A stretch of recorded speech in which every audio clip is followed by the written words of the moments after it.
You have no idea the amount of ignorant mess we're about to get into right now. Hello and welcome to a brand new episode of Black on Black Cinema. I'm your host, Jay. I'm here with my co-host, Micah. Hey. And Terrence. What's up? All right, guys, we're back. This is episode 151 for Native Son, starring Ashton Sanders. And this is based on the same novel, or a novel by the same name by Richard Wright. Very famous novel, actually. So the film is about a young kid named Bigger Thomas, played by Ashton Sanders, living in Chicago, and he is offered and given a job to be a chauffeur for a rich white family in Chicago. And then things kind of spiral out of control. So you can watch this on HBO. This was an HBO film, but also seemingly co-produced by A24 Films, which I didn't know until I watched it. But check that out, and obviously we're going to go through it. Terrence, your thoughts on this movie? I've never heard the movie. I've never heard of the book. Oh, really? Okay. Yeah, never read it. Never heard of it. Didn't know it was a book. This movie was just fine. Just middle. Like I don't get it. Like there were certain, like I understand like the overarching story of it. Like he's black in America. I'm looking now that the book was written in 1940, which is a very different time. And takes place in the 30s. Right. Okay. Yeah, I'm pretty sure the book has a far bigger impact than this movie, because this movie did nothing for me. Like, it just didn't make sense, in a sense, if you like. Sure. There were certain aspects, like we're going to get into it, but like, why did they give him the punk rock aesthetic? I didn't understand that. It didn't pay off for anything. Mm-hmm. He likes punk rock music. He likes classical music. Fine. All right. But then I'm getting into the movie. Overall, like he's an interesting actor. I'll say that. Like I've seen him in like 3 or 4 movies now. He was in Moonlight, where he didn't really say a lot. He was in Equalizer 2. I don't know if either. I never saw that. No. I liked him in Equalizer 2. This. He fit the role. I'll say that. And the chick from If Beale Street Could Talk was in it. She's very pretty. Yeah, I don't know, man. It was just it's just weird, you know. And what he did, I'm like, you deserve it, nigga. Like I feel like the book. I don't know. I don't know anything about the book, but overall, out of a 5, if I had to rate this movie. Like I don't need to see it again. I'd probably give it like a 2 out of 5, because it just didn't do anything for me at all. There were certain things when he was reciting. I don't know if it was poetry or if it were lines from the book. It's lines from the book. Okay, yeah. None of it resonated with me at all. I was just kind of like, I'm just watching it because I have to, kind of thing. Yeah, I wasn't feeling it. It was fine. It wasn't terrible, but I just wasn't feeling it at all. The movie as a whole is competent.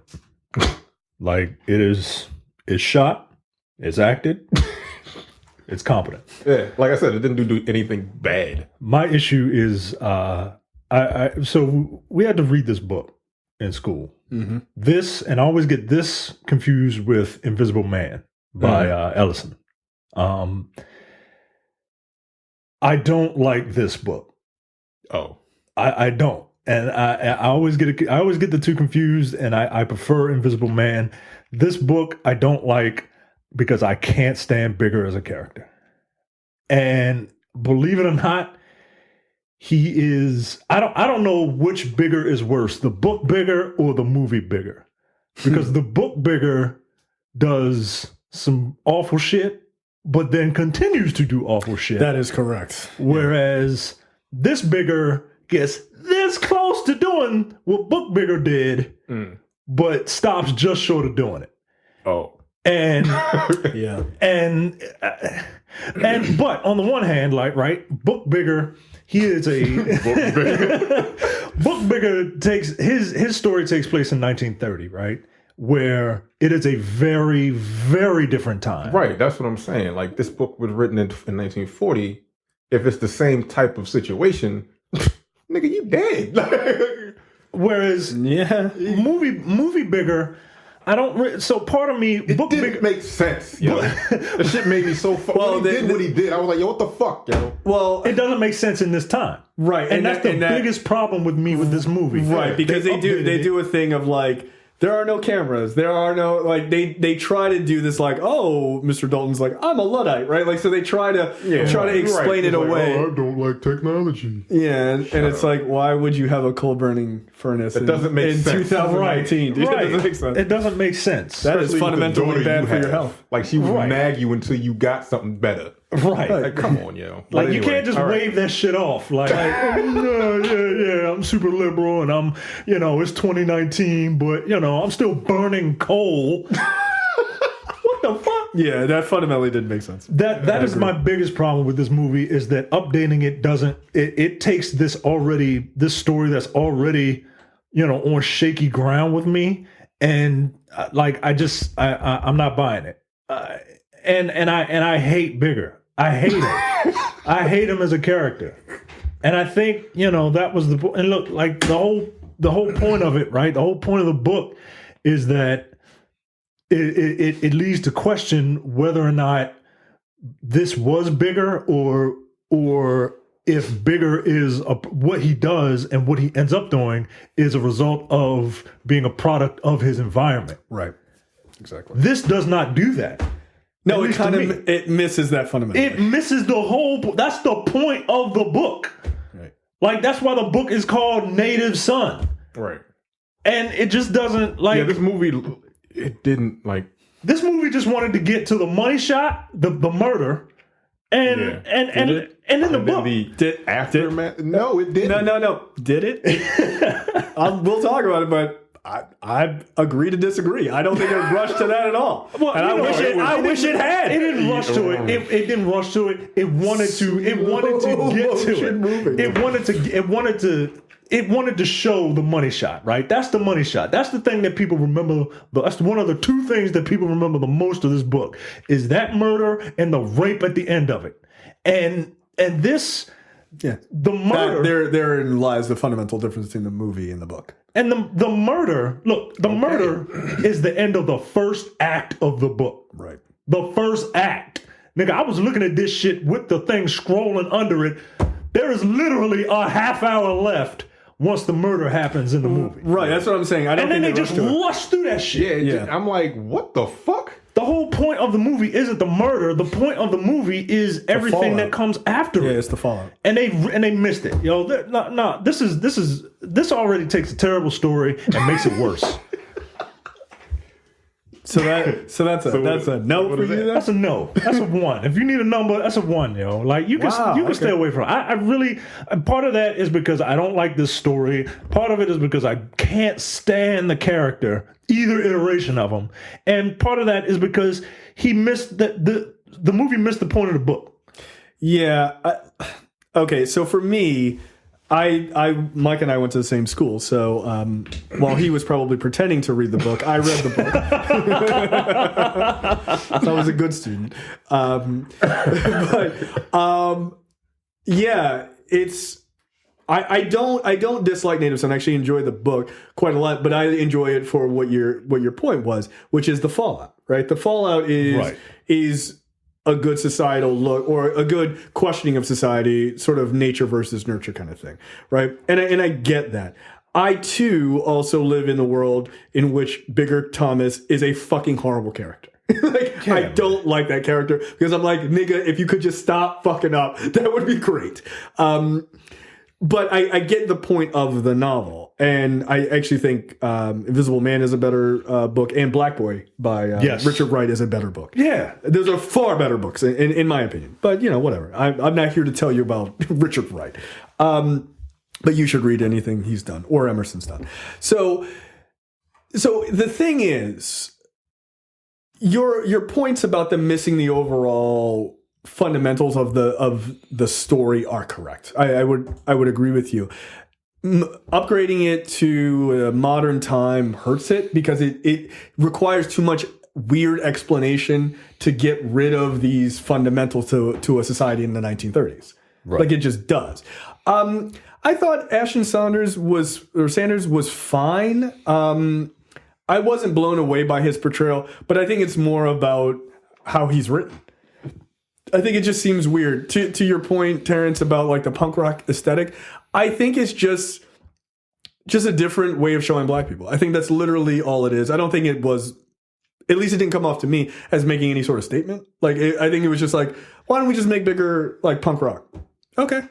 Like, and that's fine. Why? Like, right. I mean, I guess like just a varying, just to be able to see black people in a different mode. I mean, there is also the fundamental moment where he's arguing with his friend, and his friend is like, "You're not black enough," and da da da. Yeah, that was. But it does. But it doesn't fit. It doesn't pay off. It doesn't make sense. It doesn't make sense. It doesn't pay off. But like, I feel like it's more to help give that other character a more rounded sort of view of the world. Like, you get to see him as more three-dimensional. But the guy who was arguing that, right? Like, as he was sort of like, his idea of blackness was weird, of like his idea criminality. Of blackness was like, yo, we gotta rob a store, my nigga. I'm Yeah, like, that's a no, real joke. Right, I'm like, not trying to rob a like. That, yo, that, look, that don't made call fucking me. mad. Yo, don't call me. me. You ain't trying to rob a store with me, nigga. Suck my dick. No, I'm not trying to go to jail. What the fuck is wrong with you? But I think that was the aspect of like, here is that draw from your neighborhood of like pushing you towards criminality, right? That's about as close as it gets to the nature versus nurture story. But there is no other side to it. Right. In order to make that comparison, you have, okay, if that is the nurture side of like, these people, you know, are trying to get you to do this fucked up thing, what's the nature side? You can't have a nurture versus nature conversation only focused on one thing. That doesn't make any sense. Right. And it didn't. And he said, and I'm reading like the from the book. Well, the synopsis of the book. He wasn't necessarily poor. They weren't like, I mean, yeah, there was a rat in the beginning, but like they didn't look like they were living in abject poverty. In the book, in the movie, it looked like he was doing pretty okay. They're a little bit poor in the book. Right. They live in a dilapidated flat owned by Mr. Dalton. Mr. Dalton in the book. Which, by the way, perhaps maybe put that in the movie. Right, maybe you should show something like that to show him being a product of his environment, because he really wasn't. Right. Because again, like, okay, yeah, black people, we come in all different shapes and sizes and everything like that, and he used punk rock and classical music. That just shows that he's diverse. Not a product of his environment per se, because all those other dudes was like selling fucking weed and robbing banks and like robbing stores. Right, like, his environment. What the fuck? This doesn't. Okay. Like the more I'm actually talking about this, like the dumber this movie is to me. Yeah. When the fucking climax happens. I guess my thing is, I wouldn't even say that the movie is dumb. I think it just misses the mark of the source material. Like, it feels like they read the source material, but they didn't like you know, it's like, you listen to the source material, you didn't hear the source material. You know what I mean? Like, you just didn't get anything past the surface. And that's what this movie feels like. It feels very surface interpretation of it. There's a line in the movie where he's like, it's the only thing worse than being blind is seeing but having no vision. Right. And that's exactly what this movie is. Yeah, that's actually that's exactly what I was about to say. That's what this movie is. Yeah. I'm like, it's like in that X-Men movie. They were like, the third movie's always the worst one. It was like, and it turns out it was. But that's the movie you're in. Denzel right from fucking Training Day. Oh, you hear me, but you ain't listening. Yeah. It's the same thing. Like, okay, all right. Yeah, I just fundamentally. It just doesn't make sense to me. Yeah. Like, it just, okay. So my score is a 2.5. Like, it is right down the middle. Like, it is shot well. I think it's shot well. It's fine. Yeah. But it's not. It really doesn't have any vision. Like, that is a perfect. You guys are right. That's a perfect quote, because it really, like, well, we're making a movie. What's the movie about? I don't know. It's about Native Son, but we got to make it for a 2019 crowd. Huh? You failed. Yeah, you failed. You really failed because if no one has ever read the book, I didn't read the book. I'm just sitting looking at the movie like, what am I watching right now? Yeah. First of all, it's really slow. It's very slow. And that would have been fine. He does shit that just doesn't make a lick of fucking sense. Well, you should read the book. Oh, good Lord. I don't think I want to. Yeah. No, the book, while better, is it is, and I think it's also because we've read it in a modern context, right? Like, we're also reading it we're also pulling it out of like 1930s, 1940s mentality. And you guys read it in the 90s. Right. So like now throw 30 years on top of that. Like it just seems fucking odd. Yeah. So, or 20 years. All right. So first chapter, Fate. The first chapter in the book is Fear. Why did they change this? I don't fucking know. I don't fucking know. They changed it but the story still flows in the same, way as the book. It's just that the first act meanders through 2/3 of the movie, and then they just kind of hurry up and get through the second and third act. And the third act in the book is not in the movie at all. Which, all right, it's him in jail coming to grips with what he's learned. Like the actual lesson of the book is not in the movie. And I hate to compare books and movies because, it's kind of difficult not to in this case. Yeah, I mean, it's a direct adaptation. Right. Well, let me rephrase that. It was an attempt at a direct adaptation. It was. But there is no lesson learned. There is no lesson learned and literally at all. And by anyone. The way that skipping to the end real quick, the way that Bigger is portrayed as some sort of like fucking martyr just really made me mad. At the end of the movie? Yeah. Yeah. I can understand that. That pissed me off. I didn't get the end. This nigga doubles down on dumb throughout the whole fucking movie, and now I'm supposed to like, nah, yo. Right, because it again, this is 2019. Like, we can't fundamentally separate the experiences in this movie with modern society. So what it feels like is at the end, you're trying to make, and I'm not saying that the director is, but this is what it feels like. At the end, it feels like you're making Bigger out to be some sort of victim that like the Black Lives Matter movement would be, right? Would be thinking about like, oh, this is another victim of police violence. No, he isn't. He really isn't. I mean, not that I think people should just be shot in the street, but of all the people who should be shot in the street, a guy who fucking murders someone, I mean, okay. And then, like... Again, not saying it's okay. I'm just saying that it's hard to have any empathy for that character. Are we supposed to? Yes. I think so. In the book, you do. You do. You empathize with him just because, again, it's the nurture versus nature sort of situation. And he's a rapist in the book. Yeah. Yeah. This okay. So the scene where he's with Bessie in that place, where she was like, okay, stop, and he kept going. Yeah, he rapes her in the book. He rapes her and kills her. That's what I thought was going to happen. Yeah. I'm like, don't do this, please. So that actor was like, nope, change that. So it starts off in modern day Chicago, and you see the Thomas family eating breakfast, and they're greeted by this big ass rat. Now, this turned me off because I hate rodents, and this was a big fucking rat. Like, this was a fucking Pokemon sized rat. Like, this thing was fucking huge. Isn't there a Pokemon like Rattata or something? Yeah. I'm proud of you. You got it. Oh, did I get it right? Not bad.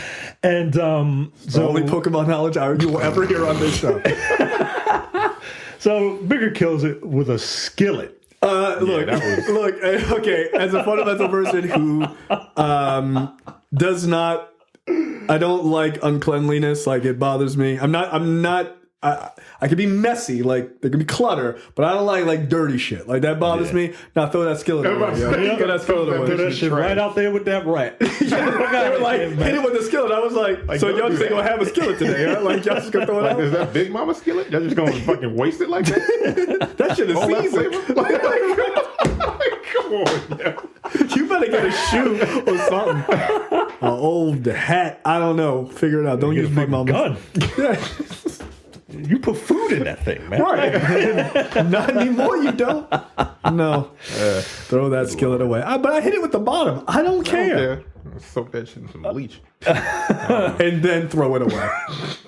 Bigger leaves, and he gives some milk to some stray cats, and I forget what he says. He says something like, oh, y'all just want a handout and all that. I didn't really understand that. That may or may not be from the original book. As somebody saying that to black people. All right. All right. That's what I got from it. That being said, don't feed stray cats. They're disgusting. Yeah. Don't. Mm-mm. They weren't good enough to kill that rat that got in your house. What's the point? So Cats should get a job. Movie Bigger. Just a bunch of scrawny good for nothings. Shiftless, no accounts, waiting for a handout. Like, all right. I figured that was something. I figured that would be something that like white people would say about black people. That sounds like some 1930s shit. Yeah. I'm gonna bring that term back. That's a good insult. Shiftless nigga. That's really good. Look for that on Twitter. Coming soon. So Bigger is a bike messenger. So we get a couple shots of him doing his job, and we during those scenes we established that he has a girlfriend named Bessie. He meets up with his boy Gus, who is a local drug dealer. He's like, hey, you can sell drugs for me and stop all this bike messenger shit. Get a real job. Yeah, get a real job. And Bigger's like, nah, I'm good, man. I don't want to sell drugs. I'm better because that's bad, and I'm better than that. I'm a good person. Yeah, this is what I'm like. Okay, cool. You don't want to sell drugs, whatever. Right. And then when he does, and then he murders a bitch. All right. Shit don't make no fucking sense. It just really doesn't. I feel like they skipped. He doesn't want to hurt his community, Terrence. He just wants to hurt the white community. I get it. I mean, in my like, heart, I understand. Right? Like fundamentally, this guy's making a lot of sense. Gus notices a gun in Bigger's bag, and they have a conversation. And Gus is like, "Look, he tells Bigger that you really need to rethink how you see the world. Like You're a drug dealer. Shut up." Bigger meets up with his friend Jack. Jack is a no good, shiftless motherfucker. See, it feels good, doesn't it? It does feel good, especially because we know a guy named Jack who is a no good, shiftless motherfucker. He is. Jack is trying to convince Bigger to commit armed robbery, and Bigger clearly doesn't want to, but he tells Jack, "I'll think about it." Before you continue, because there are other things that like it felt like there was going to be a payoff or whatever. He wears glasses. Yeah. And they were talking about the glasses. He's like, you need to get like laser surgery or some shit so you can get 20/20 vision. Yeah. Why is this conversation? What's the point? I don't know. And later on, he takes the glasses off, and they hold on the glasses being put on the dashboard, and like, are the glasses like? Is it a metaphor for being blind but not seeing? Like none of it makes sense. No, that's it.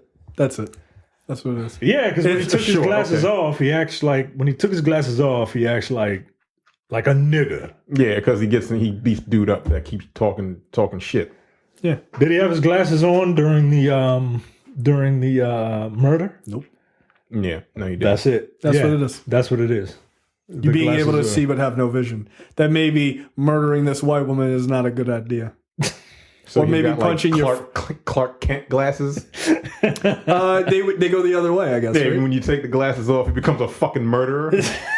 Yeah, he becomes like a savage when he takes his glasses off. Yeah, because he beat the shit out of dude, and then he murders a bitch. Now, hold on a second. In fairness, that guy had that ass whooping to come. Oh, he did. He definitely did. Yeah, when he got out of the car, I was like, "You better go open that car door." Just drag this nigga out. I was like, "All right, nigga, I see that you." nigga up a couple times. I've seen that nigga in some other movies. He was a bitch. Fuck that nigga. He was in. He's in. Sorry to bother you. He was the one where they had the like compliment off outside. Yeah, the compliment. That's who he is. That fucking movie. Yeah, he should have gotten his ass beat for being in that movie, like retroactively. Yeah, I'm okay. So whatever. Good job, movie. Okay, sure. Bigger and Jack. He's just angry black Superman. Hold on a goddamn minute. Bigger and Jack break into a movie theater. Can I ask you a quick question? Yeah. Why did you not name your son Bigger? Is there a reason? Rhymes with nigger. Yeah, I feel like that's a problem. I wouldn't have, Right, and wouldn't have gone with that one. There's a scene in the movie where I'm like, don't do that. When he's talking to Mr. Dalton. Whatever the fuck that dude. Yeah, and he's like, my friends call me Big, which is not bad, right? But he was like, they just kept calling him Bigger. Like, yeah, we're not your friends. Don't do that. They break into a movie theater. This is to establish that they have a friend named Tony who works there, and that they could hide out there for whatever reason, if he just needs to. Yeah, like during a matinee. That night, they're having dinner. The whole family's having dinner, and David Allen Greer is there. And, I was like, what the fuck? and he plays. Yeah, it was super weird. I was like, not used to seeing you in serious things at all. Yeah. He plays A great actor, though. his mom's. He plays his mom's boyfriend. Like, Who was Sanaa Lathan, by the way, which we didn't mention. yeah. Yeah, Sanaa Lathan is Still this. rocking the natural hair. Yeah, she looked good. Yeah. She looked real good. Yeah, she looked very poor, pretty. Like it's very- The finest woman in the ghetto. Marty is trying to like endear himself to Bigger, but Bigger, whose father has died, he ain't having that shit. Not a smack that tastes out of Bigger's mouth, yo. Like, don't disrespect me, yo. I'm laying the vitamin D to your mom. Like, don't disrespect me. I'm your new dad. Fuck out of here. Oh, do you like sports? No, it's something my father liked. You know what I mean? It's kind of a dad thing. I'd be like, yo, if you don't get a little scrawny ass over here, I'd drag you across that table. See, that's why that's why I didn't want to date women with kids. I don't want to deal with I don't want to deal with green-haired punk rock Bigger. No, fuck that. No, you're getting on my goddamn nerves. Bunch of crumb snatchers running around. Fuck out of here. So Marty tells Bigger about a job for a guy named Will Dalton, who is like this big shot, like he's like a magnate, and says that he needs a new driver, and the mom is like, yeah, you should do it because you ain't got shit else going on for you. We cut to Bigger at an arcade hanging out with his friends. See, video games are the way of. It's not a good idea. And Bessie catches Bigger looking at a white woman. Yeah, she's about to fuck him all the way up. Yep. So Who's not as attractive as your girlfriend? Fuck you, Not dog. even close. no. Yeah, that Not white even girl. close. That white girl was as plain as. I'm like, nigga, you got Rocky Road over here. What the fuck you looking at boring ass vanilla for? Get out of here. I don't like chocolate ice cream, which is why I didn't say that. You don't like chocolate ice cream? I don't. I'm not a fan of chocolate ice cream. Like, weird. But you're like mint chocolate. Yes. it's What the fucking fuck great. is wrong with y'all, Yeah. man? You have to. You have to think mint augment. chocolate chip tastes like a It toothpaste? does. No, you're Oh, insane. you don't like brushing your teeth, nigga?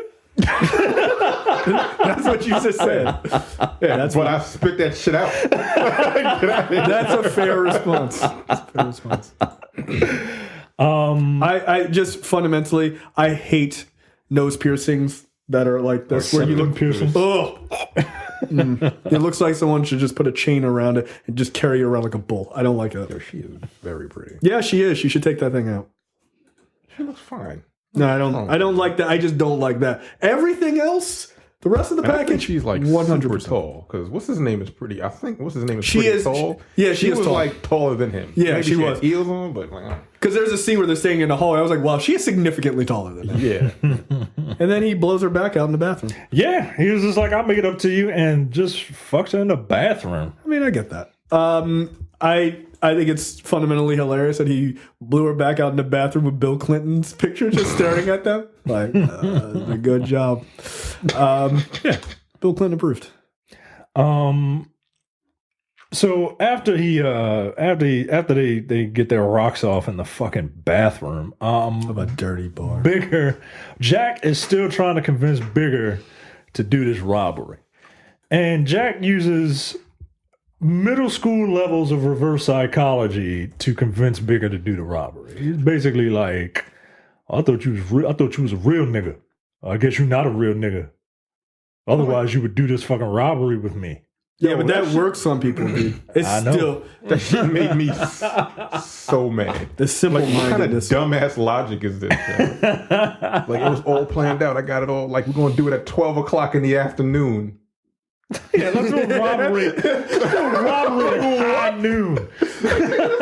Old West. Shut up. There'll be no one around. There'll be everyone around. And not only that, but they're in a fucking pool hall talking as loud as shit, talking about robbing a place. Robbing a boat. Well, it's in Chicago, so it's a corner store instead of a bodega. I'm like, come on, yo. Look, Also fucked me up because I'm like, I thought this took place in New York until they were talking about Chicago. I'm like, why the fuck does everybody got a New York accent? The fuck is wrong? It's filmed in Cleveland. they couldn't even go to Chicago. It's fucking hilarious. It was filmed in Cleveland. Like I'm not listening to any nigga wearing a sweatshirt with the hoodie tied all the way up. Fucking fish market. Yeah, like I'm not, yo. I'm not listening to anybody wearing a sweatshirt with it pulled tight, knotted, and overalls. Right, I'm not 'cause I listening thought to they you. were like You make bad choices, all fundamentally. Yeah, and then you're talking to me, and I got a spike choker on. What kind of fashion faux pas bullshit is this? No, knock it off. I literally thought he was working. I did. I'm like, oh, so he's like on his break. He's a like fishmonger. The fish market. Because that's what they wear. They wear the overalls, like the smock or whatever. And I thought it was like leather. Whatever, fine. I ain't like that nigga either. Yo. I didn't like him at all. Yo. He pissed me off. Constantly talking about, yo, let's do this robbery. You a bitch if you don't. Like, yes, I'm a bitch, nigga. Shit. I don't want to go to jail. I just don't understand that, like, the dire need to want to go to jail. I don't have it. I look, I guess the bitchosity is deep in my heart that I want to live free. Like, no. But the thing is, it worked. Because he was like, yo, tell me where and when, and I'll be there. I'm like, no. Are you serious, my nigga? Like, don't ask me to do no crimes with you. Like, seriously. Because, like, no amount of, like, you a bitch if you don't do it, none of that will work on me. I'll just be like, okay. Yes. Tell me how much I'm a bitch when somebody's railing you in your ass in prison. Yeah, I'll be the bitch outside. Like, damn. Nighty night, keep your butthole tight. Yeah, fuck all that, yo. Come on, do armed robbery. Yo, this ain't like downloading a movie, my nigga. They ain't throwing your ass in real prison. No. Yeah, that kind of pissed me off. I'm like, all right. But, like, okay, so I'm gonna play devil's advocate here for a second for the pool hall conversation. Let me play devil's advocate in that they were trying to send a deeper message, right? So while you have them walking around this pool table talking loud as fuck about potential felonies, right? If you look on the wall, there are, because this is like the black spot to go in Cleveland. There are pictures of like Martin Luther King and, Coretta Scott King, and there are like all these prominent black leaders all over the walls, right? So therein lies, I guess, if you want to look at it that way, that therein lies like a nurture versus nature kind of thing. Here he's, the nurturing side is what he had grown up around, which is these black, these pictures of these black leaders and the fundamentalism of like being black and being proud and strife and struggle, where then his dumb friend is like, let me try to use, this nurture side and try to pull you into like our bullshit. So you could make that argument, I guess. I wouldn't, but I'm playing devil's advocate because it's so slight that it could easily have just been a mishap and it just happened to work out. Yeah. So they go back to her apartment. And Bessie asks Bigger if he really plans on robbing this motherfucker because, like, what are you doing, yo? And then she asks him about the job that his stepfather, boyfriend, whatever, new dad told him about. And he's like, I don't know, I'll think about it. That's the end of the first act. Second act. Hold on. Then they have like this, and this is not the first time, or this is the first time, but it won't be the last time. They have these really weird kissing sessions that bother me. Like, no, because he's always like fundamentally moving like a snake. That's why I was like, he's an interesting, because he does that in all of his fucking. Like, is that just kind of his thing? Kind of his thing. He kind of has these like movements when he talks, especially towards the end. It bothered the fuck out of me. Yeah, I don't like it. I was like, yeah, no, nigga. I don't care for any of that. Fundamentally, I don't like it. Yeah, no. I like when he turned around, he was standing at the top of the stairs. I'd have been like, just push him. I don't like that acting choice. And I loved him smashing that kid in the back of the head with a chair and Moonlight. That shit was glorious. But I didn't like any of that. Yeah, this guy's stop moving your body like a snake. It's weird. This guy's weird. So that's the end of the first act. The second act is entitled Fear. As he's looking up information about a white family. Fear. You're right. Wait, why the fuck did they switch that? There's no reason to. Fate doesn't make any sense. Because fate is at the end. And right, that's not in this book, movie. And the ending. Yeah, that's what I'm saying. Like, it doesn't make any sense in the movie. Like, why the hell is Fate the first act? Exactly. It doesn't make sense. That whole first act is kind of a waste. It establishes almost characters. No, it doesn't establish. It establishes that there are people in this movie. Right. Yeah. And that's what I mean. Like, this is actually, this next act is actually an elongated first act of the movie. Right. I agree. And, okay. Yeah, because the first act literally had no payoff. Like, nothing. And you get no payoff later in the movie. Like, the first act is supposed to set shit up. Yeah, like the whole "you ain't black enough," like I thought that shit was really gonna pay off. I mean, you got a little bit of catharsis, but if you're gonna change some shit, let Jack be embittered and have him be the one that calls the cops on Bigger or some shit like that. You know what I mean? Like, what was the point of it? I don't know. So, all right, the second act starts. This Bigger is seen walking toward the Dalton home. This big ass like estate, right? He meets Mr. Dalton, and he later meets. He shakes his hand. He later meets Mrs. Dalton, and he extends his hand to greet her, but she does not reciprocate.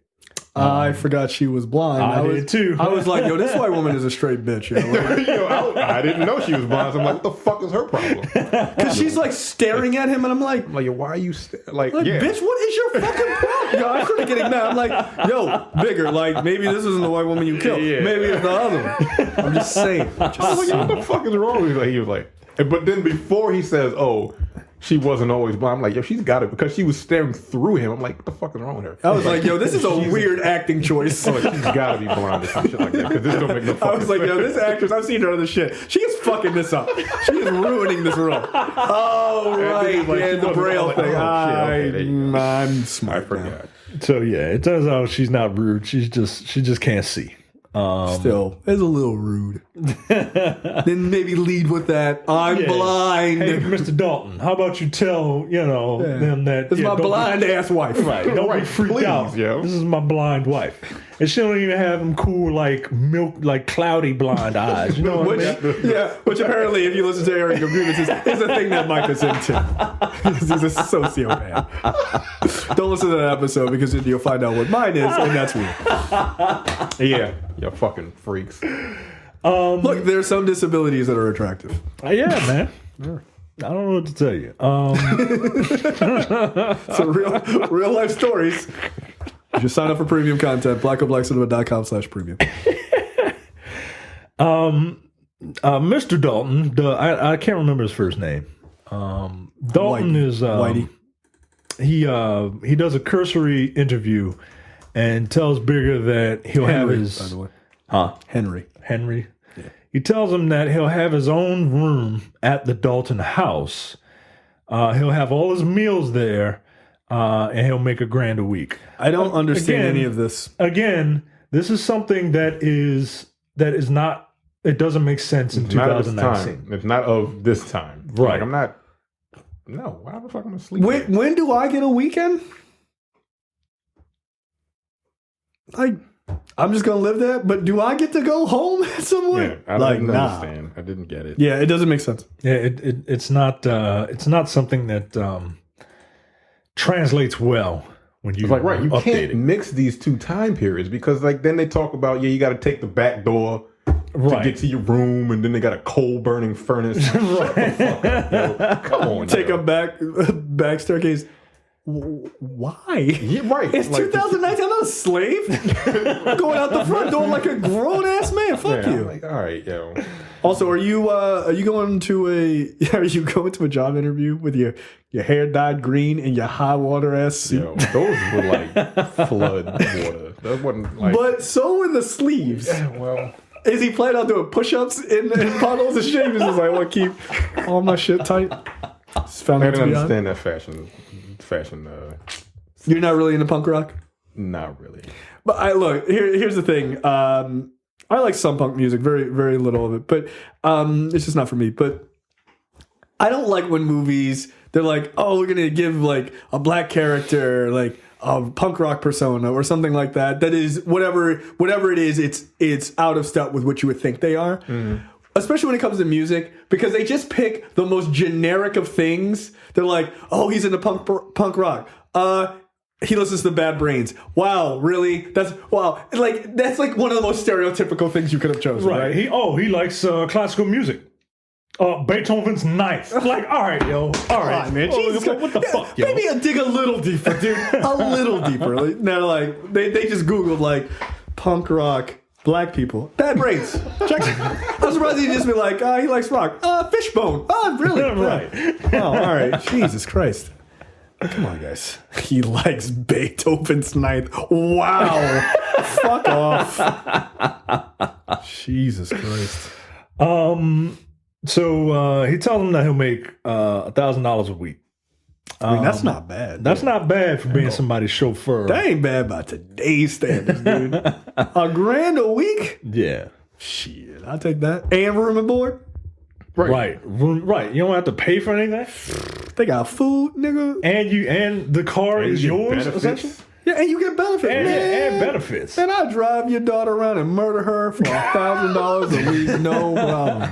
I mean, I gotta throw a white woman in a coal burning furnace every once in a while. No big deal. I mean, I understand they're trying to make these white people seem like altruistic and all that. They come off obnoxious too. Yeah, especially the daughter, yo. Like this is the type, like this white bitch is the type of white bitches that I just cannot stand. I can't stand them. This is what you're talking about. Yes, like I don't trust them. I'm like Bessie. Something about her. I don't know. She's a little crazy. Yeah, she was. Mm-hmm. You got any Molly? What the fuck? Yes, I do. This dude. Mr. Dalton explains his duties to Bigger, and he offers him the job. Mary comes in, his daughter, and is introduced to Bigger. Bigger? Like, don't say that. Congratulations, Bigger. You got the job. Right. I'm like, too close, nigga. He's like, exactly. Yeah. I mean, maybe that was the point, right? Yeah, that 100% is the point. But calling your character Nigger Thomas probably doesn't really work to fly the books off the shelf in the 1930s or 1940s. Mary is like the prototypical social justice warrior of today, right? Yes. Like she is, down with Occupy, and you could tell that this was filmed like maybe among the cusp of Black Lives Matter starting to happen, because they do everything but say Black Lives Matter, right? Yeah. And she's like, she assumes that Bigger is just as full of outrage as she is, right? And we see that, she doesn't like her father because her father has the audacity. He has the audacity to want to make money in America. He's a capitalist. He's a capitalist. You sit your fucking privileged ass in his capitalist ass house. Get your own place. Shut up. Look, I have plenty of issues with capitalism, but like, you can't be rich and then be like, I think this system is rigged. Bitch, you're benefiting from it. Leave. Just leave. I couldn't stand it. Just leave. Like I understand you have a problem with like runaway capitalism or what have you, and so do I. That's fine. Then why are you living in this house for your dad? Right. Like, in your dad's house. I'd be like, all right, Dad, I'm about to hit these Occupy Wall Street streets, nigga. We gotta get rid of the millionaires and the billionaires. But don't look at my taxes. Right. Because I want you to know that I'm a millionaire amongst the millionaires and the billionaires. What was it? Like, I'm a millionaire. I'm ruined. Yeah, like, just leave then. Start your own shit. Oh, but Daddy's got... Oh, but you wearing all the expensive clothes and shit? Oh, I got it. You get it? Okay. Like, all right, bitch. I couldn't stand this bitch. I couldn't stand this bitch, but I didn't want her to die. Like, goddamn, yo. Like you making me feel bad for this privileged-ass white woman, Bigger. Fuck this character, man. Mary has a class that evening and asks if Bigger can start tonight, and Bigger's like, yeah, sure, whatever. I need a job, bro. And Mr. Dalton points out to Bigger that he is a staunch supporter of the NAACP, even though his daughter would prefer to point out all of his faults. NAACP? Like what? Really? Well, that was in the book. I know. Again, I know, right. But I'm like, what the fuck? Of all things, the What? NAACP, like you couldn't update that. Sure. You updated everything else, but you couldn't update. All right. Fine movie. fine. It's All got right, colored whatever. people in it. That'll work. So Bigger gets a tour from Peggy, the cook. And Peggy makes it explicitly known that you have to go down here to the basement, to the furnace, to clean it out and put new coal in there. I am a driver. I'm not shoveling coal. No. Knock it off. So later that night, Bigger is driving Mary to what he thinks is her class, but she has him take her to meet with some friends, and at like Red Emma's. That's right. I mean, that's accurate.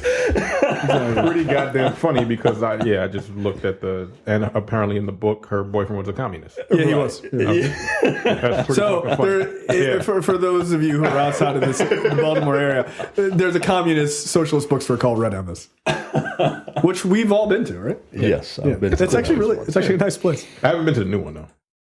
Oh, really? No, I haven't been to the new location yet. Oh, they have a second one now? I didn't No, know they had moved a- from across the street from Micah. They moved It's in from. another building now. Yeah, Oh, damn! I didn't know that. I haven't been to that one. because somebody got stabbed. Yeah, because niggas are wilding over there. Yep, time to go. It's not because of that place. It's because like they were in the middle of like Yeah, they were on the fucking north. they were in the cusp of a lot of bullshit. Yeah. Needless to say, Bigger's friend would be like, "Let's go rob Red Emma's." Like that's kind of how that is. They got all the money. High noon, we'd be good. Like, you don't do that. Stupid ass shit. Like dumb nigga. God damn. So Bigger decides to wait outside Red Emma's, and later Mary comes out with her boyfriend Jan. I don't like that name. Yeah, I don't like that name, period. For a man or a woman. But it's a woman's name. Sure, Jan. Jan wants to drive, and Mary tells Bigger that it's okay. No, Right. Bigger, no, what are you I don't doing? trust it. What are you doing, yo? Yo, it's your first day at work.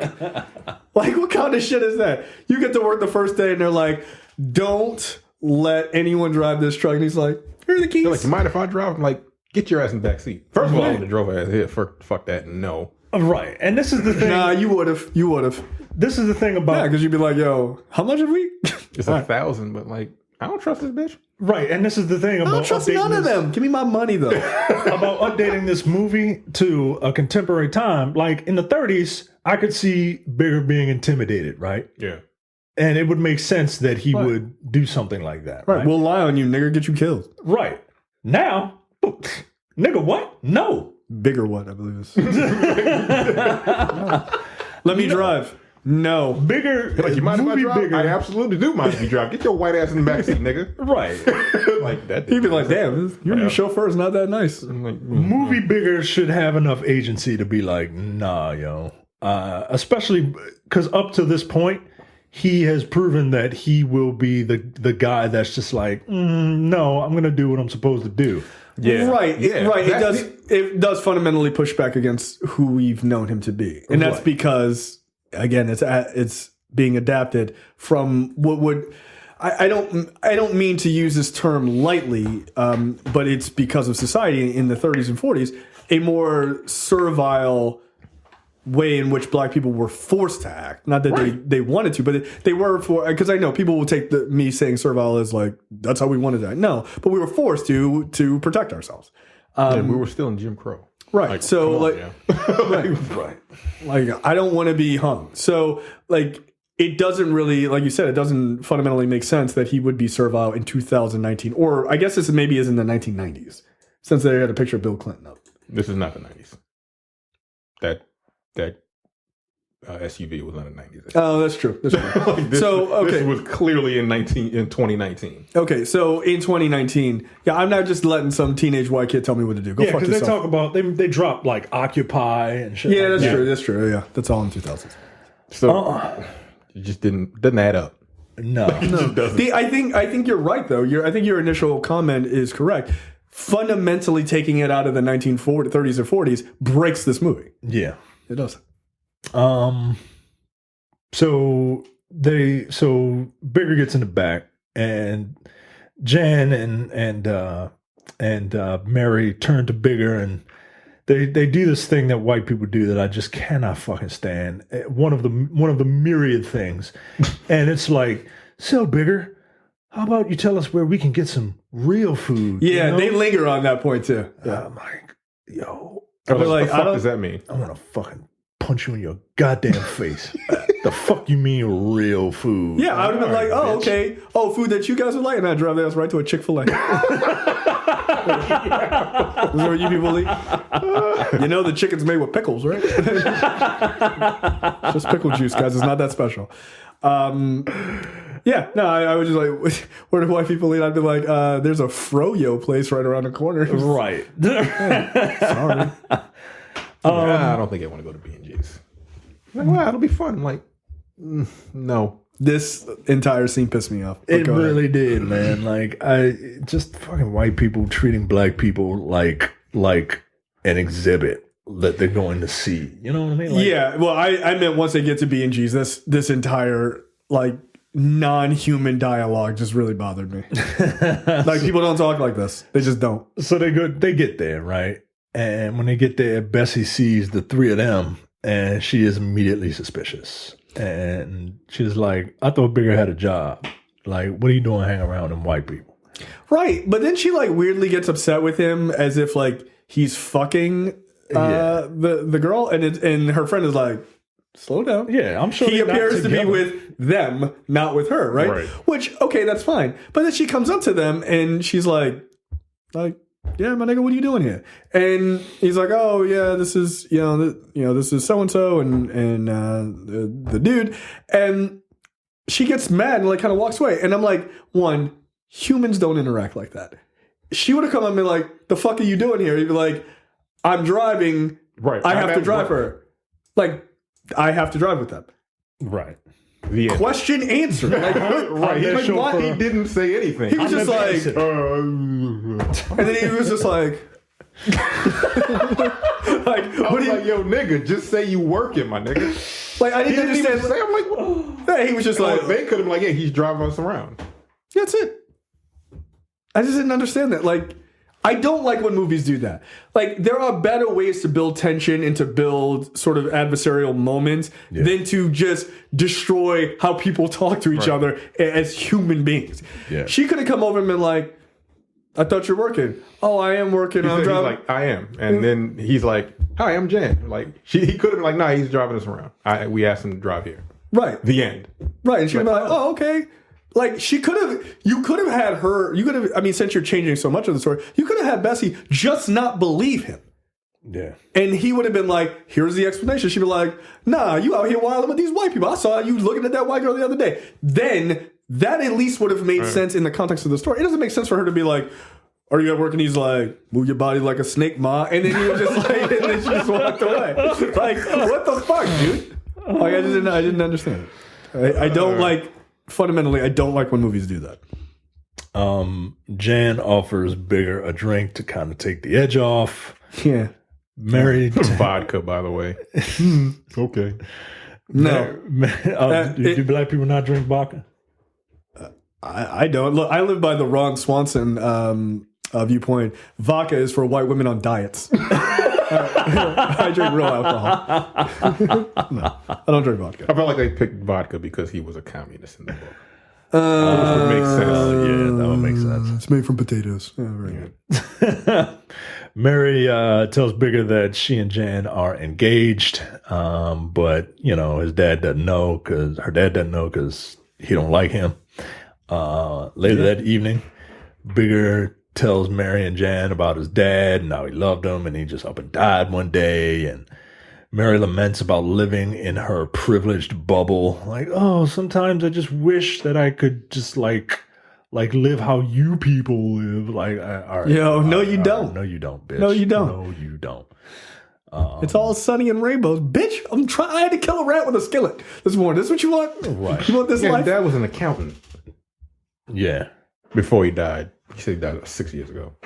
Like, I don't know what kind of money do accountants make. Chickens do pretty well. Depends on what you like. Depends on if you got a CPA and Right. if you're doing people's taxes and shit. Yeah. Yeah, I feel like My neighbor's an accountant. I mean, I think she does pretty well by herself. Yeah. So I'm like, I mean, again, they weren't living in like abject poverty. that's what I'm saying. So like, what the fuck? I don't get it. I don't understand. I don't guess think the after he person who died, directed maybe this or within wrote it. that understood. 6 year period, they had to live in quote unquote poverty because they had a rat in there. I think the rat was supposed to show we're poor. Yeah. It didn't look like it, my nigga. No. Like, nah. It sounds like you just had a hole in your wall you need fixed. It happens. None of it made sense to me. I just didn't get it. Leaving all that milk out. Well, of course, vermin are going to come.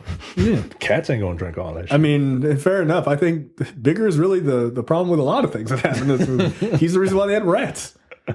Disgusting. Bigger's always the problem, man. Anyway. Bigger drives back while Jan and Mary make out the back seat. I don't. Okay, so detour for a second. I'm going to tell a very embarrassing story about Micah. This happened to Micah. He wasn't anyone's chauffeur, but when we went to junior prom together, not as dates. But I had a date, real man. Micah did not have one because he's a loser. Because I was a virgin. Yeah, well, it is what it is. But we went, and it was me, my date, Micah, and this other Meredith couple. Jessup and his girlfriend. Wait, Meredith? Yeah, it's Yes. his That's the dude, Meredith the guy? was his name. Oh, so Yes. it's kind of the same situation. Yeah. Jan and Yeah. and Mary. Jan and Mary. Meredith and Mary. name. Weird. Okay. And no, go ahead. Yeah. Allow me to throw this directly into your face. So we go to the dance on our way back, you're heading home. And I guess, me and my date were just friends. Like we weren't dating.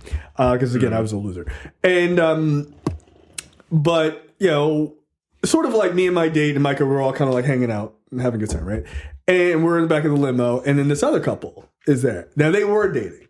And just on the way back, I guess they were like gonna make this something happen.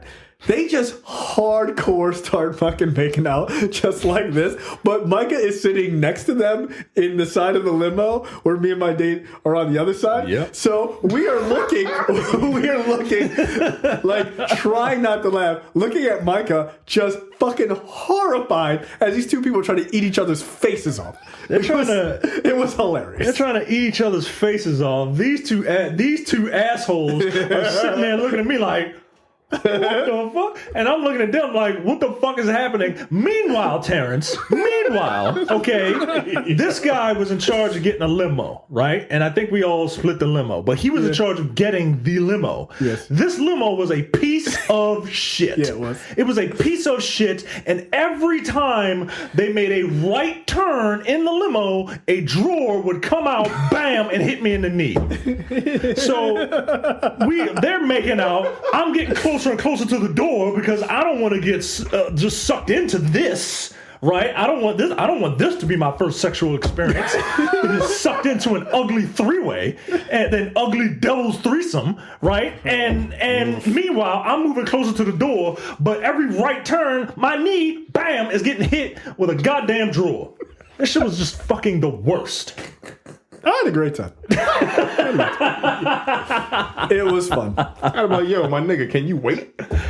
I'm like, nah, shit. move. He just start pushing. I was like, nah, yo, don't do this shit next time. No, like they were, Don't do that dude. next They to were me. like, you ever seen those clips of that show where it's like the two people are dating, they're about to get married, and they've never kissed before, and then they kiss and they're like, they're just like biting at each other. That's what it was like. I was like, wow, because I don't think she didn't go to our school, but Meredith did. So I don't know that he ever got to like really see her often. But like when they did, he was like, yo, we got time to make up. And he was just like, it was weird. It was like watching two chihuahuas like attack each other. It's fucking strange, man. It's fucking strange. Ugh. Yeah. So that's my junior prom story. It's pretty good. Pretty fucking gross. Yeah, I didn't think so. So Jan and Meredith and Mary are making out in the back, and Mary, while making out with Jan, Bigger looks in the rearview mirror to see what's going on, and he catches Mary's eye looking at him while she's making out. Yeah. You make that happen. You better nah. You make that happen. She in the throes of it, and she still wants to stay away. White women will get you fucked up. Yeah, well, they will. Or get themselves fucked up. Whatever. Don't end up in a furnace with your head hanging out. It's not my problem.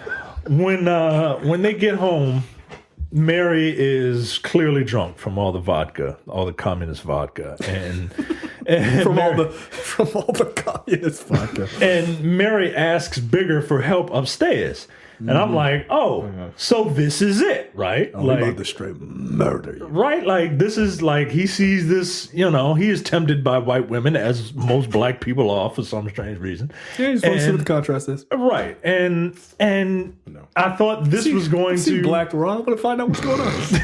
I thought this was going to be it, but. So she's like, can you help me upstairs? Because I'm drunk. Woo, I'm a white girl. And Bigger was like, no, you take your own ass up. Yeah, he was like, you can. It was funny because she was like, I'm drunk. And he was like, you can make it. And then and all of a sudden she's sober right the fuck up like, I was going to go make some avocado on toast. I was like, oh, wow, this is, okay, this is different, right? Like he literally says, you can make it. Yeah. She was like, if only I could have your giant penis to hang up to. So yeah, get up there your damn self, and then he goes and does his nightly duties by cleaning and refilling the furnace. No. The next day, Bigger takes the Dalton family to church. The daughter makes some comment about church being like the opioid of the masses. Yeah, she's 100% correct. Anyway, go ahead. And later on, we see Mrs. Dalton reading Braille to Mr. Dalton. That's when it dawned on me she was blind and not just a straight bitch. I was like, oh, sorry. Mr. Dalton's an asshole. He was like, read to me. I'm like, yo, she can't see. So now she got to read it in Braille. What kind of sick ass joke is that? Hey, blind woman, read to me. Right. Seems kind of fucked up. Hey, deaf person, listen to what I have to say. Like, wait, what? Put these headphones on. Stevie Wonder, play the piano. Oh, wait. Stevie Wonder is not blind, guys. That's all I like. Mr. Dalton later tells Bigger, he's like, hey, you're doing a real good job. You could take the car out, on your leisure time if you want to. And Bigger's like, oh, okay, I'll keep that in mind. Cut to Bigger rolling down the street with the smoking weed in the fucking car. I'm like, yo, what the fuck is that? Yo, I hope you all get hit by a car. Like, that shit made me so goddamn angry. I'm like the level of disrespect. Weed really fucking stinks. And it will fuck the goddamn interior of a car all the way up unless you got like that spray. I don't like sitting in cars when niggas smoke weed, yeah. No. Don't ever look. Remember that time Jack, you and Jack did that shit. It was his car. Yeah. He was like, yo, the safest place to smoke weed is in the car. I was like, nigga, you are crazy. Like, Jack, if people don't know, is white. The safest place. No, the safest place is in your house with the fucking curtains drawn. What the fuck? What kind of white guy in America bullshit is that? And mind you, I had like a dress shirt on and a fucking sweater on. Yo, you had your dealer uniform on. Whatever. This guy sold it to the officer. Dress clothes on. Like, we get pulled over. I'm like, I don't smoke, yo. I would rather you not do that. I mean, I know this is your car. I'm black, yo. No, it's not. See? This proves that you are white as fuck. Yeah. Again, Jack, very shiftless. Oh shit. Shiftless individual. You said that shit. That shit blew my motherfucking mind. Man. I'm like, what the fuck country do you live in? White American. Dude, you remember that story you told us? Yes. Yeah. Yo, we didn't even want to tell you that story at one point because I was like, yo, Terrence is going to be furious. It's insane. Officer, who was it? The cop was like, were you smoking weed near? He was like, yes. And he didn't die. Amazing. This nigga's just walking around. Oh, before he is smoking weed that night, he gets the car washed. Right, he gets the car washed. Should have cart before the horse. And no kidding. And he gets a text from Shiftless Jack, who is like, "Hey, I'm at the robbery spot." I'm at the robbery. Where the fuck are you? Where you at? I'm at the robbery spot. Thanks for texting this to me. Right, exactly. And you fucking moron. Bigger ignores it. Ready to commit some felonies? He ignores that shit. So yeah, that night, Bigger is cruising around with his friends, smoking weed in the car.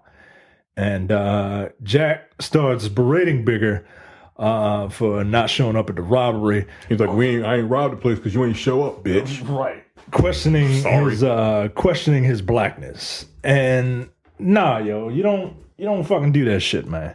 Yeah. So Bigger, he's in the front and Jack is in the back, and Bigger takes off his glasses and they put him on the dash, and then they hold there for a second, right? And he gets up and goes around like you said earlier, and he pulls him out and proceeds to hit Jack. Now, he didn't get as many licks in as I wanted him to get. Yeah, he got in like 2 or 3. I'm like, yeah, 2 or 3, and then everybody jumped off him. I never understand. Like, at this point, if I'm getting in a fight, like, I'm trying to kill you. Like, I don't understand why people don't just go straight for the throat and just clamp down. Well, it's funny that you say that. I'm just saying. Right, you did it to the wrong person. Bigger? Yeah, I don't fight to win rounds. Right. No, I fight to end it quickly. Right, yo. I never Hey, understood. let me punch you in the face, wait a second. No, I'm gonna punch you until you stop moving, and I'll be like, and it's over. No, I mean, we're not here to wait for Joe Rogan to call it. Like, no, fuck that. I knock you down, I'm gonna kick you in your chest. Like, yeah, I never understood that, but you know, I've been in too many fights, so I don't know the rules. how many fights have you been in? 2, won, lost 1. I'm 1-1. I know what it's like. I know what it's like to get my ass whooped, and I felt the power of punching a motherfucker in the face. Yeah. So that's it. That's all you did need. you punch him in the face? After I hit him with the brass With the M. brass M, Yeah. right? Yeah. In a Crown Royal bag. I remember that I story. mean, look. I had forgotten that story, and now I am deeply disturbed. You get your ass whooped. I ain't taking no look. I ain't trying to do that shit again. Fuck. No, you gotta even the odds quickly. Yeah. There are no rules. Cheat to win, yo. Cheat to win. Fuck It's it. not look, cheating. yeah, it's a street There are fight, no man. rules. Again, it is a street fight. The only rule is survive. You go for the leg, then you ground a pound. There you go. I'm gonna kick your knees up. Yeah, I'm and most gonna people's- push your knee this way. It doesn't go that way. It's supposed to be going this way. That's right. Yeah, you got Done it.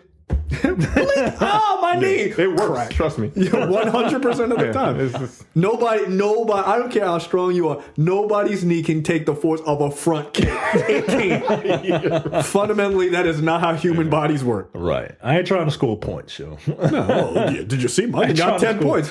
Score body blows. Nah, yo. Nah. Well, that fight was boring. Yeah, it was. It lasted 14 seconds. What was it? They were talking about on was it Joe Budden's podcast a number of months ago? They were like, "Yo, if a fight goes to 60 seconds, that's a problem, yo." Like, I'd be like sweating, like, "Hold up, yo." Like, yo, goddamn, nigga. Like, nigga, just relax. Relax. This should be 15 seconds. Yeah, Start to finish. A street fight should not last any longer than 30 seconds. Yeah. Yeah, if it lasts a minute, yo, Like, y'all two niggas are fighting. Like, for real. You need a fucking referee and a ring girl and fucking cards and shit, because that's too much. Yeah. No, it's supposed to be all adrenaline, run at each other, somebody goes down, and we're done. And then the next day you're both really sore. Yeah, that's it.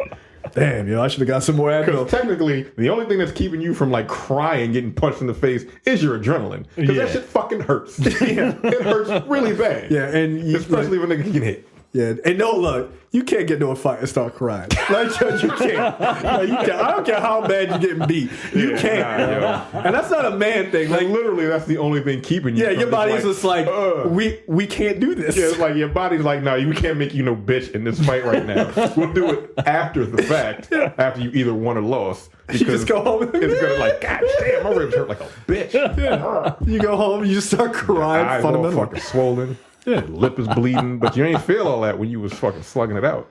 Yeah, for 13 seconds. That's right. So everybody calms Bigger down. Bessie again, him and his girl, they start doing the snake kissing shit. I'm like, just relax. Just relax. She was like, no, come on. I'm like, all right. Look, he punched this nigga like 3 times. It was well deserved. You don't have to calm him down. Right. Like, that Jack is a fucking asshole, man. I don't think my wife would do that. Like, what? She was just like, relax. No, my wife would be like, what the fuck is your problem? And I'd be like, you're right. Yeah, I'd flip out. I'd be like, my brain would just shut the fuck off. I'm not here for thoughts. So, Bigger goes So I'm assuming dude walked home? Huh? Yeah. I'm assuming Jack caught an Uber? Because I'm not. He ain't getting back in my car. Right. Jack might look. Who knows? Jack might have fell off the face of the earth because this is the last you see him. Right. Maybe he just went back to the fish market to just get back in. Maybe he robbed the place by himself and went to jail. I don't know. That's just a loose end. Yeah, it was 50 minutes into the movie. You don't see that nigga for the rest of the day. The goddamn movie. Period. Doesn't matter. Like, wouldn't it have made more sense for that character to just, like, come back at some point? Like, I don't know, man. I mean, it wouldn't have been a bad thing considering how many weird loose ends were left at the end. Yeah, I don't know. Who knows? Bigger goes back to the Dalton home and meets the previous driver, Mr. Green. Scott from Fences. Yes. I like that guy. He has a very endearing... Like, he just looks like his name is Smitty and he's one of my dad's friends. He just does. Like, that dude fundamentally is the friend of every black person's father, yo. He is. Yeah, he is. He just is. He just got that way about him.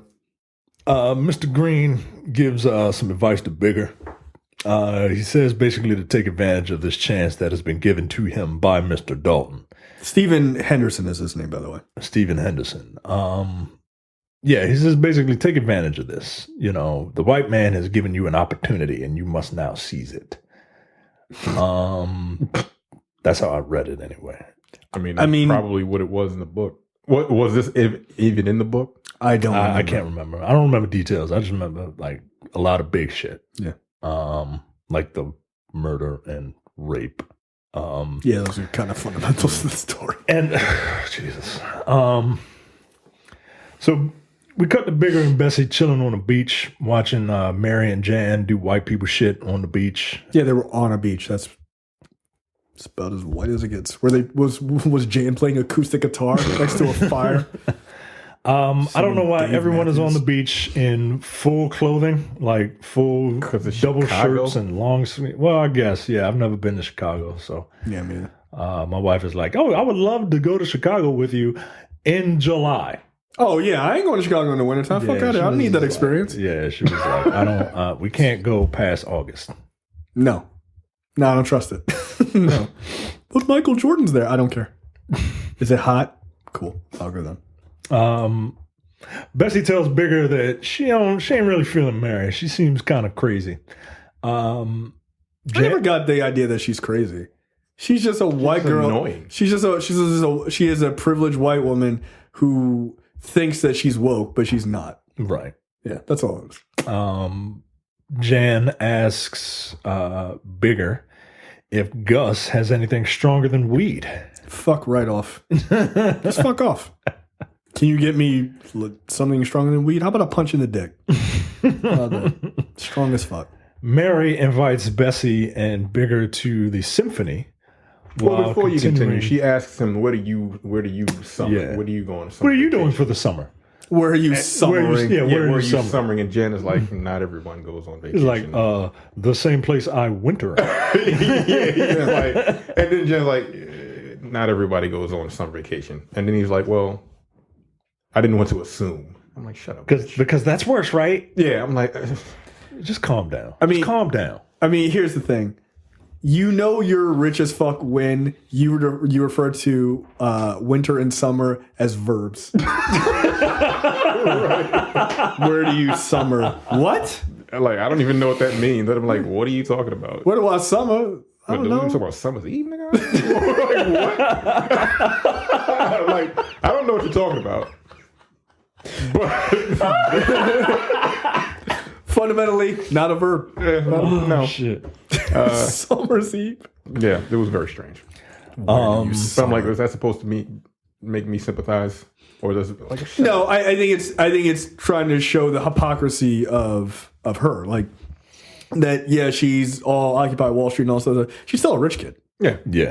She absolutely is. But then she had to try to flip it, and like, I don't want to assume. Yeah. All right, shut up. Because that would make me a worse person. Yeah, don't worry. To assume that these black people aren't rich enough to have a summer home. Yeah, that's fine. Don't worry about it. You're still terrible. Yeah. How about what you're doing for the summer? Not where are you summering? Also, what are you doing for summer? I don't know. Barbecuing? Like, what the fuck? Doing the same thing black people do all the time. Cooking out. Cooking out. Like, what the fuck? What do you want to do? Knock it off. Mary invites them to the symphony because she knows that Bigger likes Beethoven's Symphony Number 9. Symphony Number 9. And that's how black people call it. That's what black people refer to it as, Symphony Number 9. Number.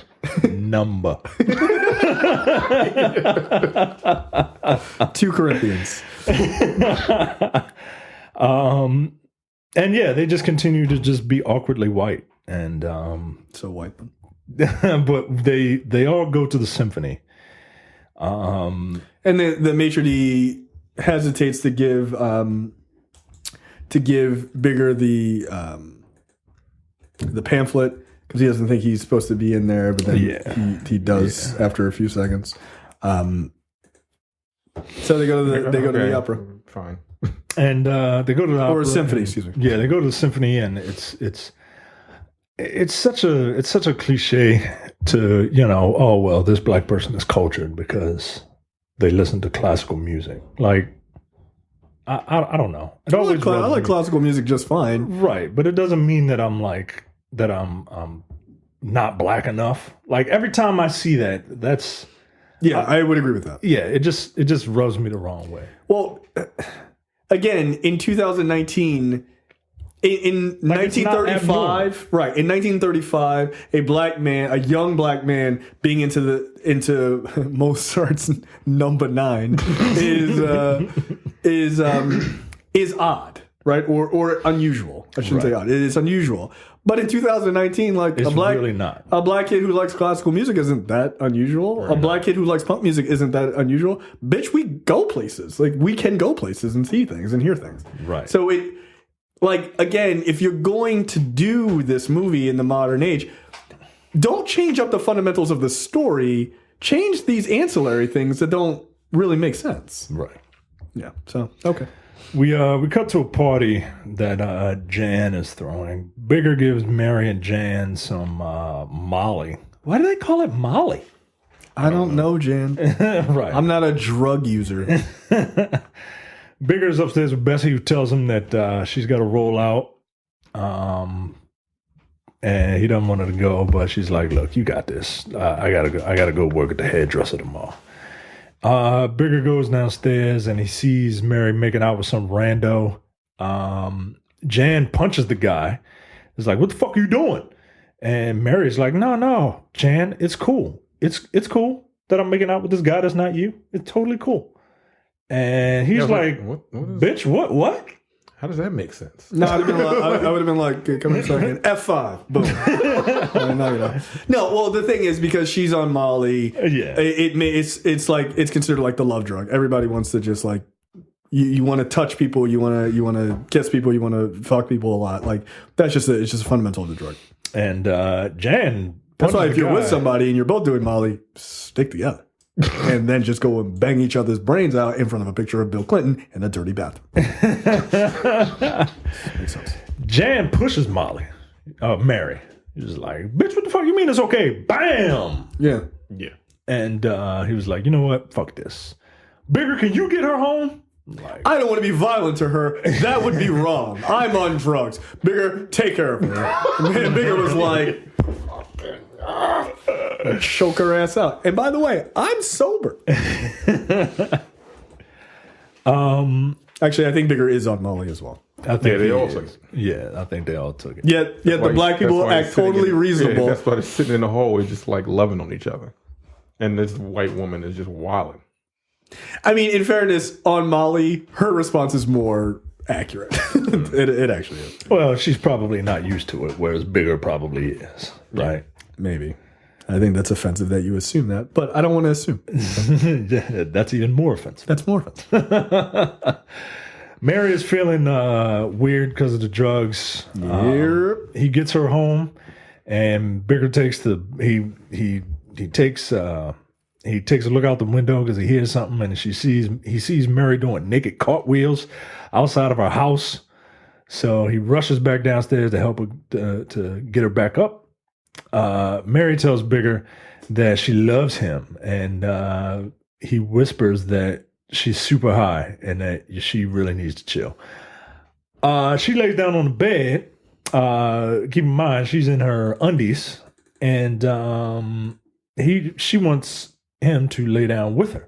I get it. Mrs.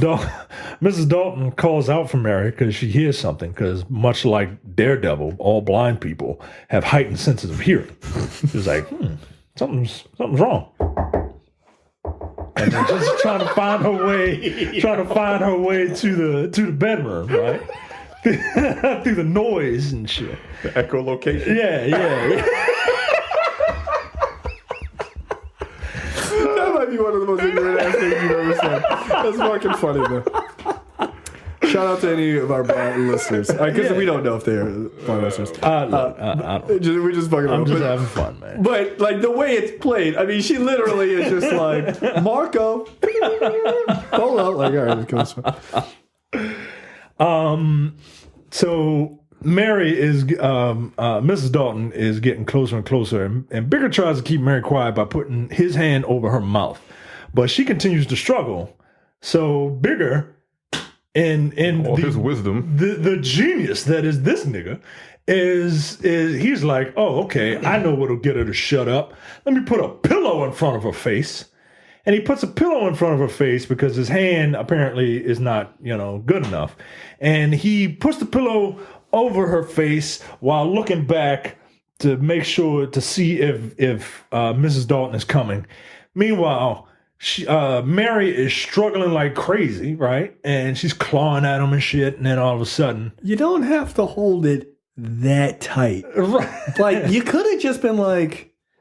She's high on drugs, nigga. Like I've just been like, look, it's just lightly over her mouth, and she starts feeling like a little bit, then back off pressure. Look, some chicks are into that. I'm just saying. I don't know. Maybe.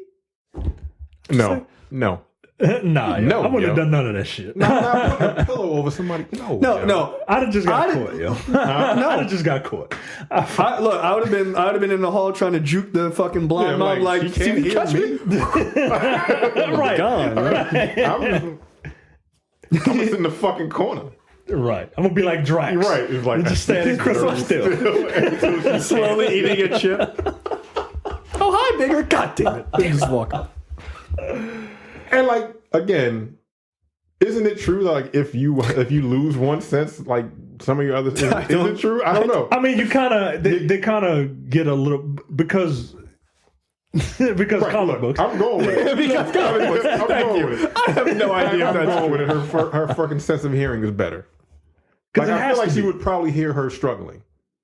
No, but she didn't know she was there. Pillow, like, but she didn't know she was she dead. didn't know she was there. But like, she heard something all the way down the fucking hallway. Well, she also heard her doing cartwheels on the goddamn on the lawn. Right. And I was like, yeah. Okay, yeah, your daughter's home. Yeah. Like, she would have heard her like struggling under that pillow in the same room, correct?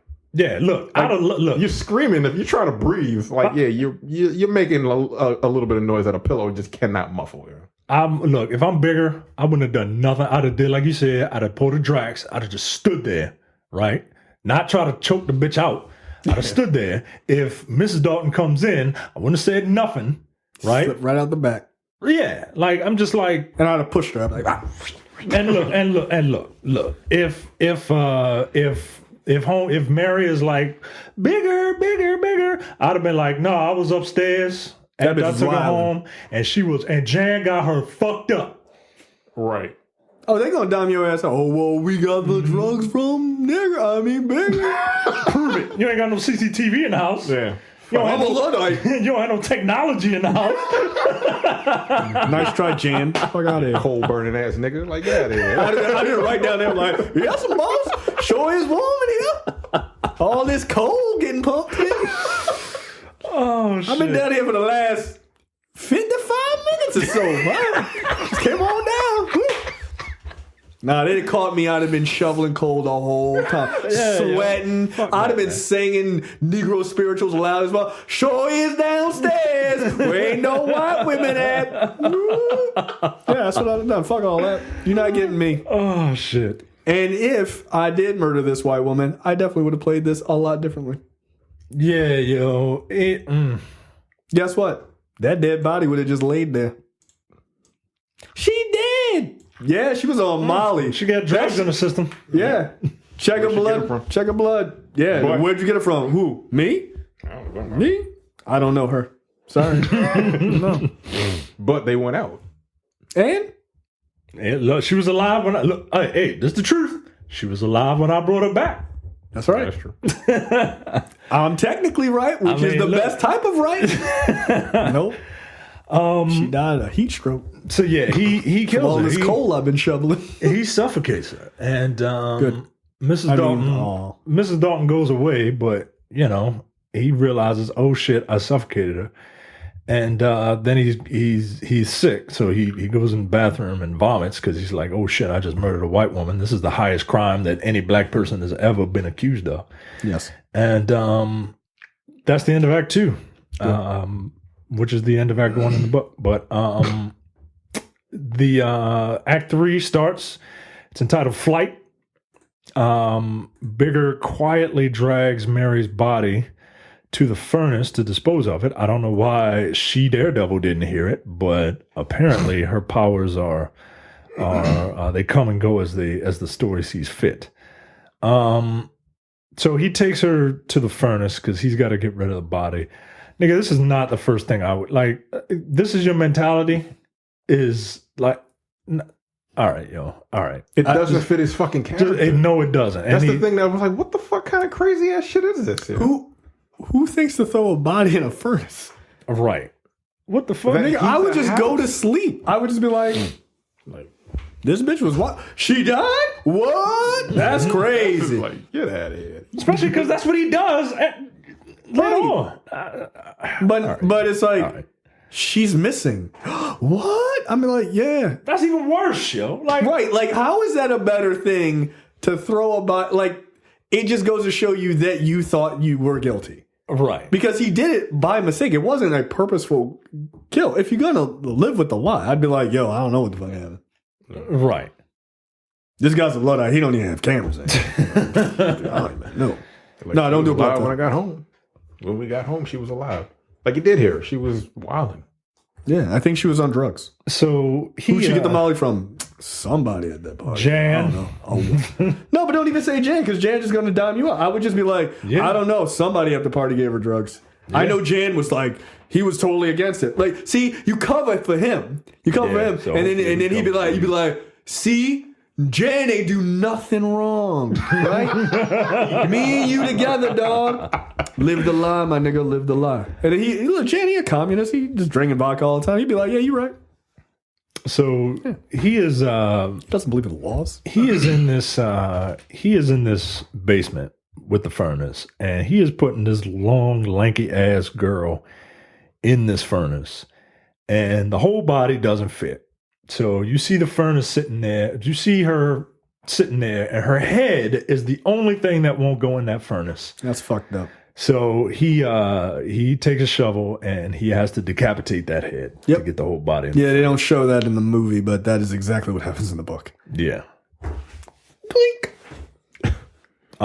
This is so fucking stupid. This is Like, first of all, this is like grotesquely like this is grotesquely cruel, right? Like there's no point in what is the point of Bigger having to cut the head off? You could have just took the shovel and just kind of pushed her head up a little bit, close the door. I mean, this is a fault of the story in itself. Like, is this supposed to show like the depraved lengths that he'll go to try and cover this up? Or? I suppose. I mean, it's been a long time since I read the book, but it always came off to me as just being Just cruel for no reason. brutal for no reason. Right?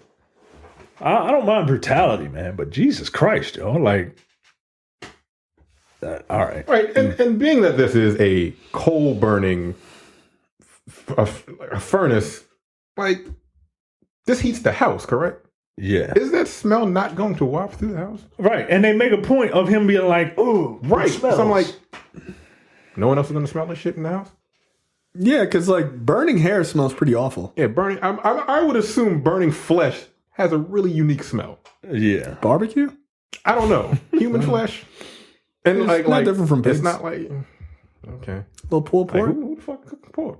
Like, at like 3 a.m. in the house. The cook is asleep. Like- Okay, whatever, fine. We'll go with it. Mary, you wanted some pulled pork? I think I smell some. Like, no, it just didn't make sense to me. It doesn't. doesn't make any fucking sense. Yeah, I guess you can't really do it on like a HVAC system in the modern time. It don't really work. If you're gonna update the story, like, you got to dispose of the body in a different way.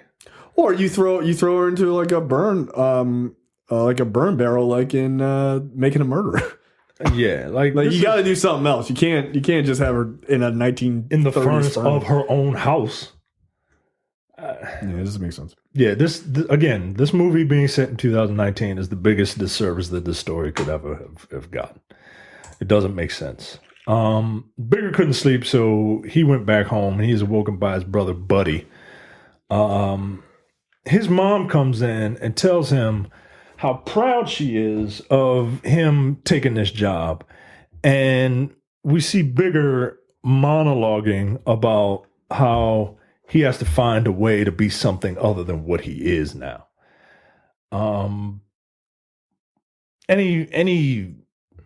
Anything, any commentary you guys have on this thing? No. I literally don't.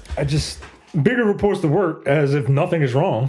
And this nigga has the nerve to ask, is Mary coming downstairs? Or what's going on, guys? Where's Mary? I have no idea where she is. The unmitigated goal. Bigger meets with Tony and Gus for some food. And he monologues about asking his friends wondering if his friends are blind to what Bigger's done and what he's capable of doing. And this is where the only thing worse than being blind is having sight and no vision line comes. That is so ironic. Right. He says, so we cut to Before, he's talking with his friend about his friend is like is about to become, he's saying they put him on, he's being put on the fast track to become the manager of the theater. Yeah. So I think this is to kind of counteract the fact that this nigga just murdered a white woman. He's got this pretty good job, and his dude is working his way up to getting himself out of poverty, which we don't really see, but fine, whatever. Well, maybe his friend's in poverty. Who knows? Who knows? I mean, whatever. I again, this movie don't make no fucking sense. It's just there's way too many fucking just holes. We cut to the Dalton house, and 2 black investigators are questioning Bigger in Mary's disappearance. One of them wants Bigger to come downtown to answer a few more questions, but Mr. Dalton vouches for Bigger. He was like, are you charging him with something, officer? Then why do you need him to go downtown? I know this is my house, Bigger, and I know him. He's not he's not like that.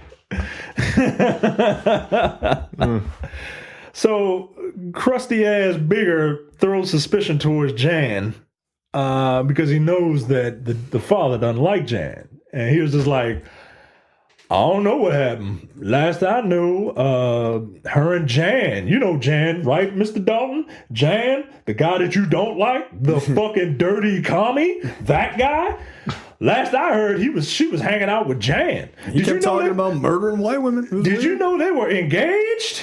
What? Mm-hmm. I think he wanted that inheritance. What? Huh? I don't know, but it wasn't me. It was Jan. Probably should have waited to get married before you got that. Killed the dad and the blind ass mom first. But whatever. I'm just Bigger Thomas. I don't really know how that shit works. So he throws suspicion towards Jan while monologuing about how his code switching is working on the two investigators, even though they do it all the time, right? Like they have to do it. But their games are being worked on them, basically. Mm-hmm. We cut to the investigators questioning Jan. And he's like, I don't know what the fuck is going on. Yeah. What part of protect and serve is this? Right. This is like, yo, that Wow. like all the whiteness that this motherfucker says, that might be the whitest thing I've ever heard. Yeah. No, we don't get to do that, but okay. We cut Part of protected, sir. This part, the nightstick part. Bow, shut up. We cut to Peggy cleaning the furnace, and she discovers one of Mary's earrings. Then we cut to a newspaper headline saying "Manhunt for Bigger." Yeah, I was like, what the fuck? Okay, now I don't remember 100%, but I'm pretty sure that in the book, like, Bigger is constantly reminded of what he did. Like, he goes back when he goes to restock the furnace, like, the next day or what have you. Like, he finds her teeth or something, I'm pretty sure. And then, like, so he finds a ring later. Like, there's a couple times. So right? in the book, Bigger at one point makes a false kidnapping note, and he finds out that Mr. Dalton owns the flat that they live in. Then the Daltons receive the note and contact the police, and then journalists arrive at the house. Because this is a huge story now, right. And one of the journalists finds an earring, and then they investigate inside the furnace, and they find the bones. Yeah, because that's why they linger on her teeth at one point in the movie. Yeah, which they just never address. And then Bigger flees, and then he tells Bessie the truth. And Bessie realizes that white people will think he raped her before killing her, so they decide that they have to leave together. And then basically the rest of this movie plays out. Right. But then the book has a whole nother act where Bigger is actually caught and put in prison, and Jan helps him and tries to help him, but eventually Bigger gets sentenced to death by electric chair, and he kind of accepts like communism and shit, and kind of is at peace with himself, and it's different. Yeah, very. It's different. I wonder if they avoided that whole communist thing just because, just in the modern text, it doesn't really work in the same way. Yeah, but they tried to like during the first interrogation at the Dalton household, Bigger tries to, they don't outright say communism, but he says something to the effect of, he's into all that different political ideology. Yeah. Like no, but I'm saying I wonder if they avoided giving that ideology to Bigger in the end, just because it doesn't really work. It also, by the way, doesn't truly work in the book either, if I recall, because it's like communism is It's not Buddhism. right. It's not a religion. it is a fundamental on how you see like a financial theory, right, or a governmental theory. Like I've come to peace with my communism that I suffocated and murdered this white woman and then raped and murdered my girlfriend. What the fuck does that have to do with everybody getting paid the same wages? Right. Like that doesn't make any sense. Like religion makes more sense there. It would be more spiritual. Oh, I've come to terms with my violent past or whatever.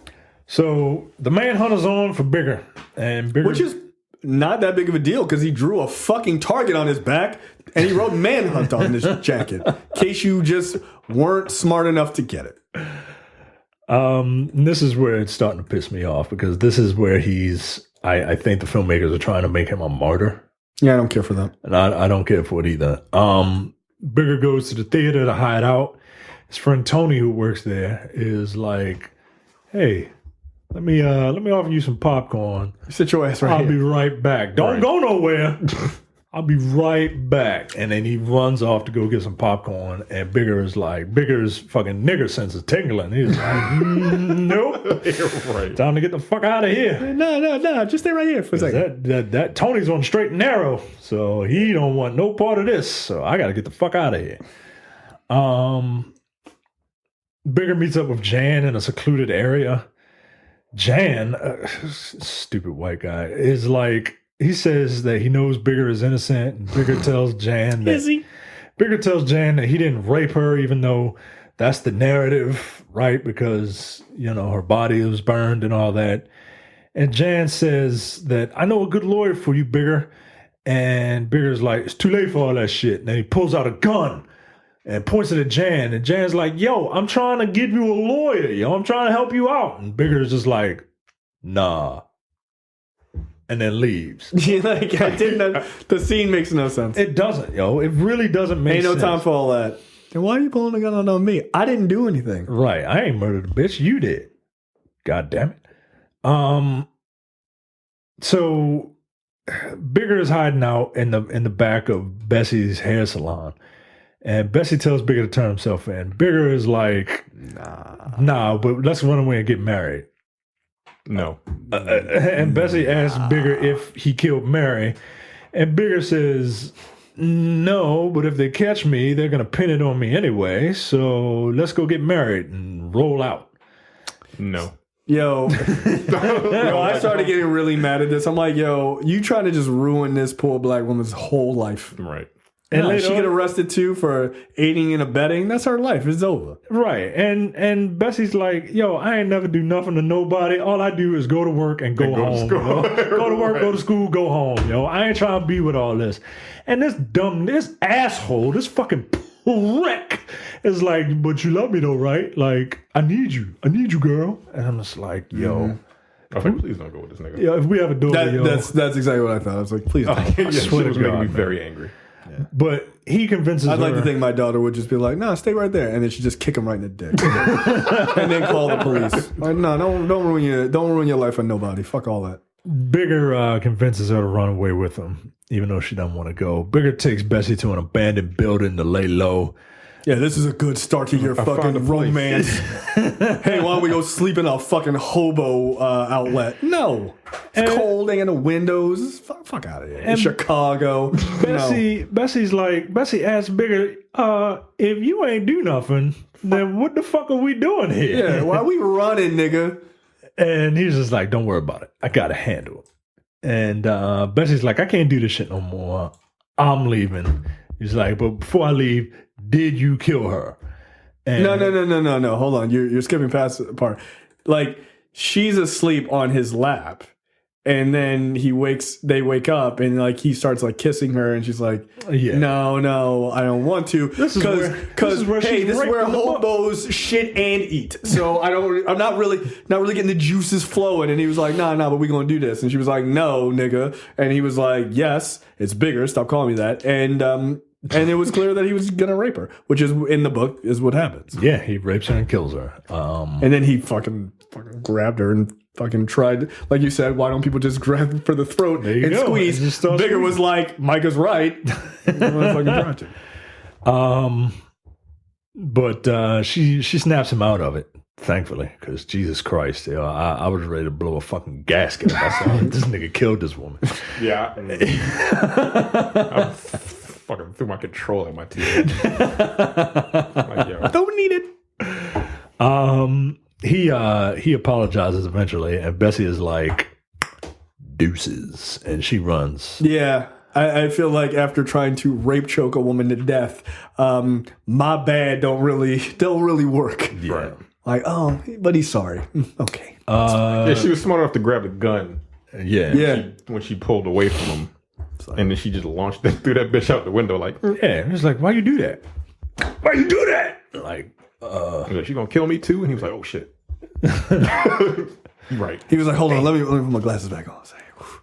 right. Now I see things clearly because I have sight and vision. God damn it.